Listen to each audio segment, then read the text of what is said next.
Good news, basketball fans. ACC play is back for the next 3 months. We had a couple of appetizers in the fall, but the full ACC schedule is now underway. All 15 teams in the conference had some time off over the holidays, and so have we. But, we're back now. I'm Chris Clark, and this is Chase for the Championship in 2020. So let's get right to this thing, shall we? In one of the biggest games over the holidays, 7th-ranked Louisville came up just short in their in-state rival against their in-state rivals, losing 78-70 at Kentucky in OT. WEHT's Randall Parmley is covering the Cardinals. The Louisville Cardinals head into the new year looking to regain a little of the momentum that they had early in the season. The former #1 team in the nation has now lost 2 out of its last 4 games. The latest, one that stings just a little bit, another loss to rival Kentucky. And it was another game in which the Cards just could not find any offensive rhythm, shooting only 40% in a 78-70 overtime loss to Kentucky last weekend. Now, 2 big reasons for the loss right here. Jordan Nwora had one of the worst games of his career with only 8 points. Louisville also ice cold from the charity stripe, going 9 of 20 from the line. Hard to win games like that. Now, Louisville has had a really tough time with UK under John Calipari. Coach Cal is now 11-2 versus Louisville as the Wildcats head coach. All right, up next for the Cards, it's back to ACC play this weekend as Louisville hosts Florida State. Covering the Louisville Cardinals, I'm Randall Parmley. All right, good stuff there, Randall. Yeah, things don't get much easier for Louisville this weekend, but they will get to stay at home. Cards host Florida State on Saturday at 2. Then on Tuesday night at 7, Miami pays a visit to the KFC Yum Center. And those Duke Blue Devils, they seem to have found their stride and just in time for conference play. They dispatched Boston College 88-49 with ease. Now, 2 great things to take from that game. Well, the obvious one is the return of their floor general. Trey Jones came back. Second was the coming out party for freshman Matthew Hurt, who will do nothing but help down the stretch if he continues that high level of play.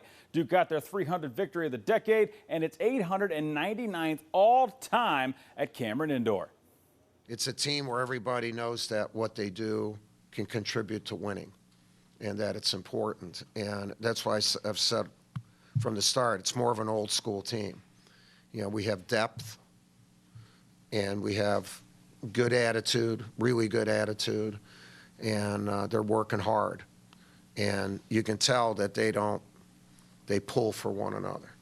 So we just have to keep that going, and keep getting better.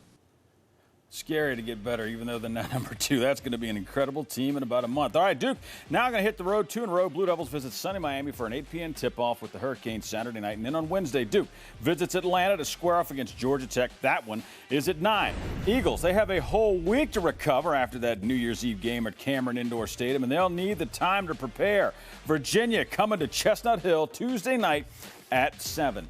And those Cavaliers, they had an eventful holidays. They got upset at home by South Carolina, but then rebounded to beat Navy after Christmas. WRIC's Natalie Calabit covering the Cavs for us. Natalie?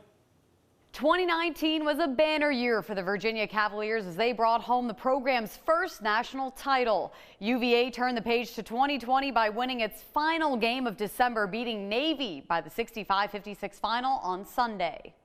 The Cavaliers trailed by 1 point midway through the second half, but used a 12-0 run to lock up the victory.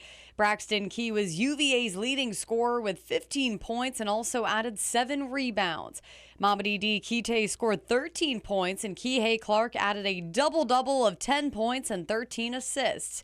Clark feels like he's settling into a nice groove. It felt good. It was a good game to get my good assist to turnover ratio. I thought I did a better job of taking care of the ball, and my teammates were knocking down shots, so it was pretty easy to get assists. Now it's back to ACC play in a home matchup with rival Virginia Tech. Redshirt junior Jay Huff feels the Cavaliers are ready for the challenge. I think, there's a lot of things that we can always improve on, but at the same time, I think we are where we need to be in terms of, coming together. Like, we all know what we have to do, because there were times in the huddle where, something had happened and that wasn't like point fingers and like looking like what happened. It's like we knew what we did. And then in the second half, we tightened it up a little bit.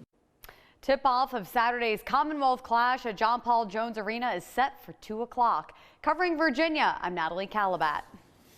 Great stuff there, Natalie. Thank you. Virginia returning to ACC action, like you said, this weekend, squaring off with in-state rival Virginia Tech. That's at home on Saturday at 2, and then it's a trip up north on Tuesday. The Cavs visit Boston College for a 7 p.m. tip. And after the visit to Charlottesville, Virginia Tech going to stay on the road. Hokies visit Syracuse at 9. That one is on Tuesday. And if it weren't for a 3-game losing streak right around Thanksgiving, the Hokies, they might be ranked right now. And as WFXR's Ryan Moyer reports, Virginia Tech still hoping to crack that top 25 soon. Ryan? The Virginia Tech Hokies have been on a roll the past 4 games. They've been on a 4-game winning streak, and just recently the Hokies beat Maryland Eastern Shore last Sunday, 92-37 at Castle Coliseum to close out their non-conference slate of games.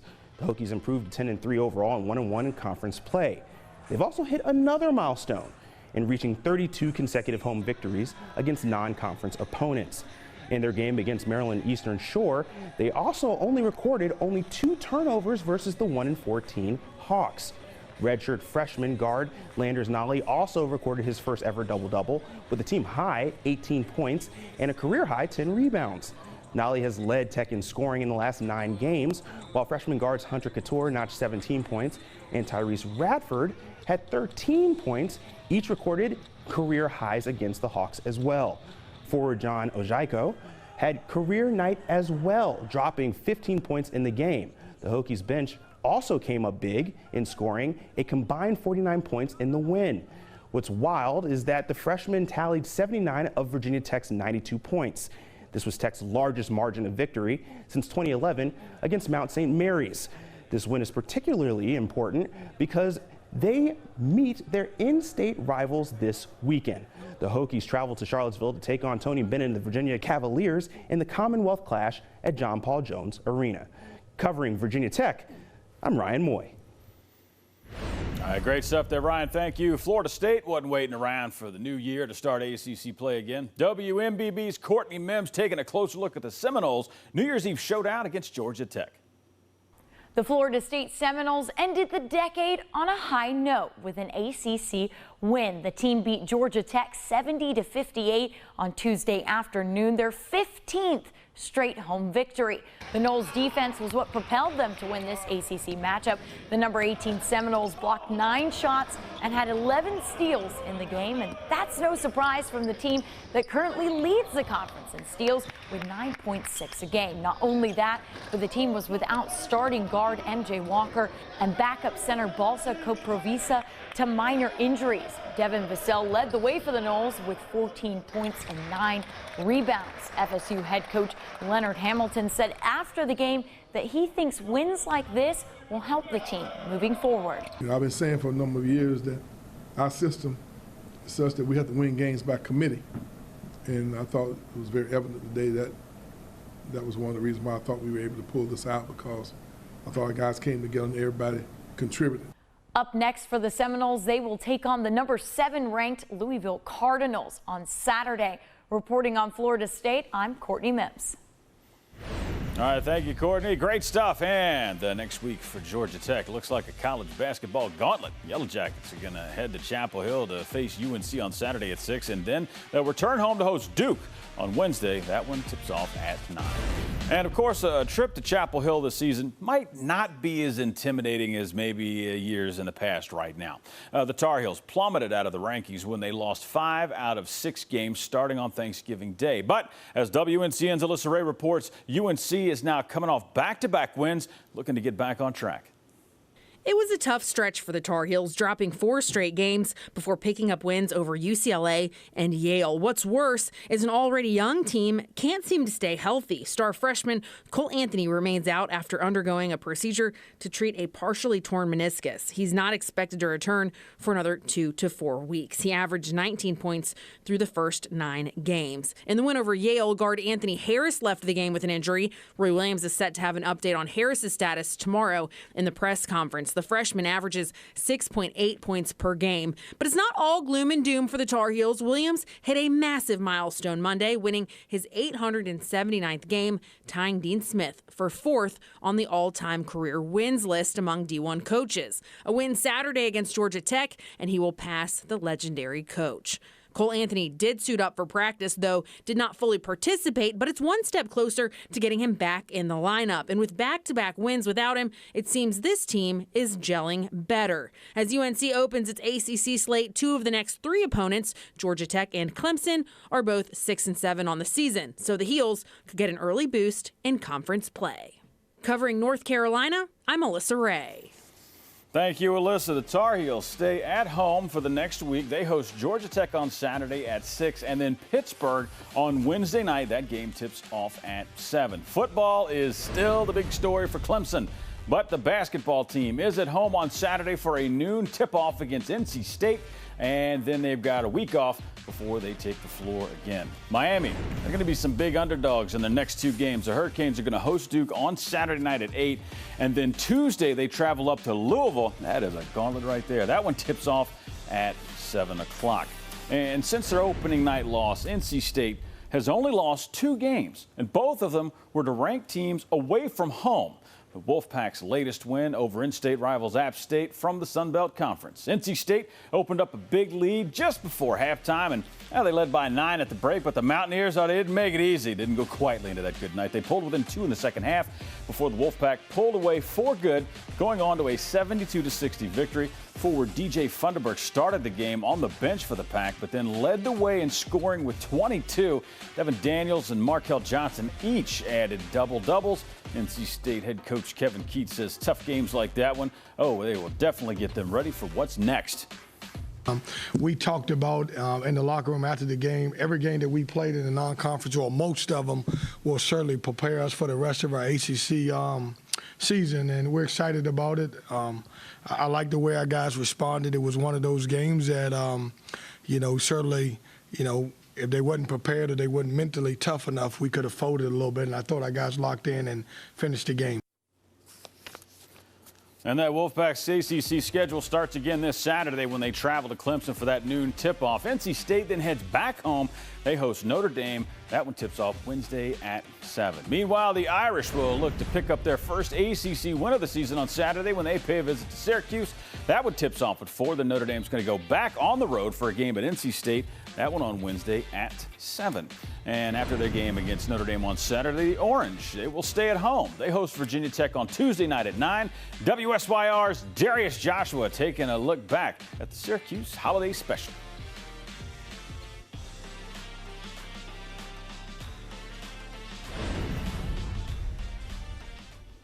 And it's been almost a month since Pitt last lost a game. The Panthers had a light holiday schedule, but even so, they're now 10-3 on the season. Pitt wrapped up their non-conference schedule with a win over Canisius on Monday. The Panthers scored their first 8 points of the game and maintained a steady lead throughout.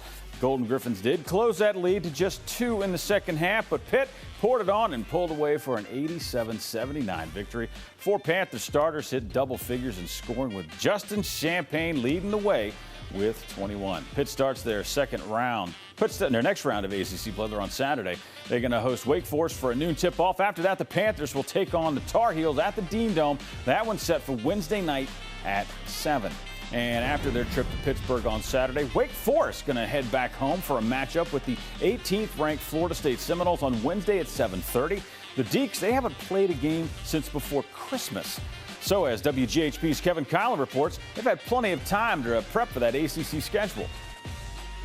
2019 ended on a high note for the Wake Forest Demon Deacons. First, there was an upset win over number 23 Xavier, which was followed by a not-so-pretty win over North Carolina A&T, but still a win that pushed the Deacons' record to 7-5 on the season. 2020 starts with a game against Pitt on the road on Saturday, followed by back-to-back games against ranked teams at number 18 Florida State and number 2 Duke. It will be a full 2 weeks in between games for Wake Forest, which is always a concern for any coach, and it is for Danny Manning. Coaches are creatures of habit and love the routine, so Wake Forest is getting back to the routine after the holidays. We got back on the 27th, had a meeting, and then we started pretty much 2 days every day of some sort.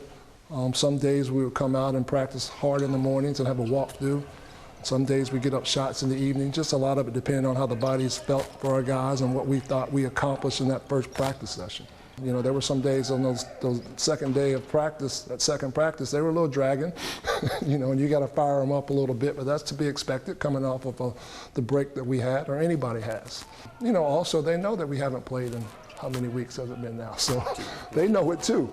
And, you know, they're chomping at the bit to get out there and to play a game as well. The coach is kind of emphasizing, like, it's going to get tougher. Like, we had 2 AAC games, and I think the freshmen and the new guys are starting to understand how tough ACC play really is.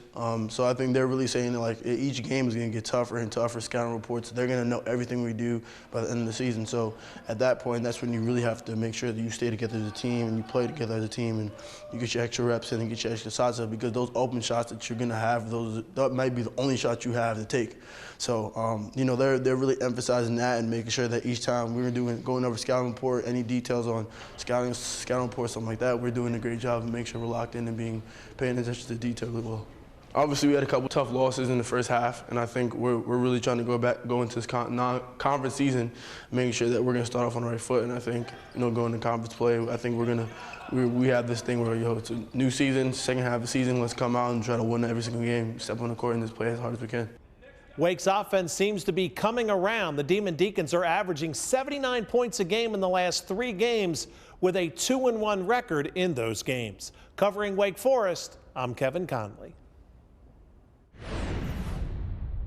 Well, as we move on from the holidays, we enter prime time for ACC basketball. Joining me now is Logan with Covers.com. And after ACC action was on hold over the past week, basketball bettors get their first taste of the conference in 2020 with a handful of games on Saturday. The big game of the day sees Florida State and Louisville butt heads there. Now, the Seminoles have the momentum, but can they really clip the Cardinals' wings? Florida State comes in here riding a 5-game winning streak, and it's been offense that's been fueling this streak. The Noles team, kind of known for their defense, have actually been scoring almost 79 points per game. However, 4 of those 5 games have come at home, and now they visit a very good Cardinals team. Louisville, coming off that overtime loss to Kentucky on December 28th. They've been one of the stingiest home courts here. They give up just 56 points per game to visitors, limiting those teams to 33% shooting. Jordan Nwora didn't have a great game against Kentucky. I expect him to bounce back here against Florida State. I like the Cards, especially with them leaning on their defense. Well, North Carolina needed that break in action more than any other ACC team. The Tar Heels seem to be trending in the right direction with 2 much-needed wins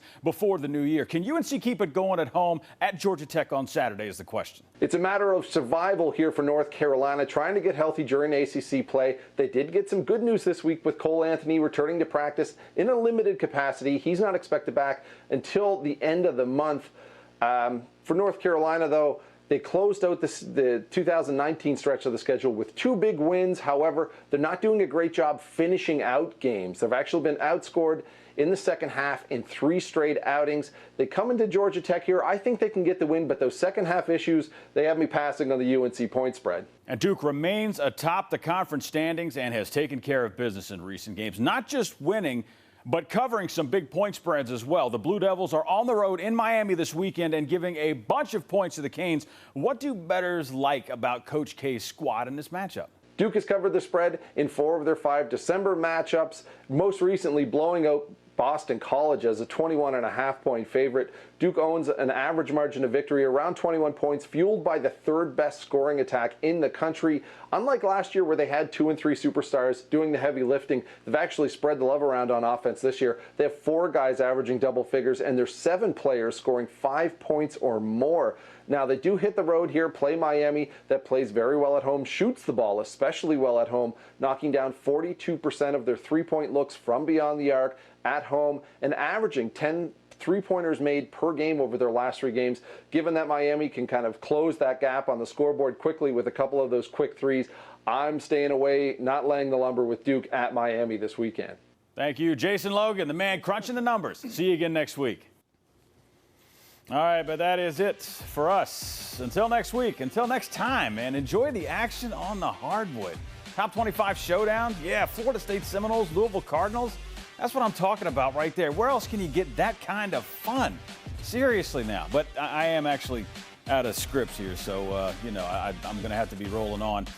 But we're going to talk about some Virginia Tech Hokies and the Virginia Cavaliers as well. I mean, that's a rivalry game. How can you not like that? I mean, that's in-state whiskey border war type stuff. I mean, that's just that's the kind of thing that you just wait all year for. You just grind and hate. I mean, that's comparable to Duke and UNC. I mean, looking at these big games here, I mean, that's what's coming up on Saturday. That's what I'm talking about right there. It's a top 25. Yeah, exactly. Get up, everybody. They're jumping and dancing around here. You can too watching this. Go ahead and watch the basketball, man. It's great. And at the very same time, things are going to be getting going in Charlottesville. We're going to have all kinds of parties all over the place. But that is it for us. I'm getting the wrap-up signal. Yes, I'm getting the wrap. I'm getting the high sign, too, which means I do need to get out of here. They need the studio. Until next time, enjoy the action on the hardwood, everybody. Take care. You're number one.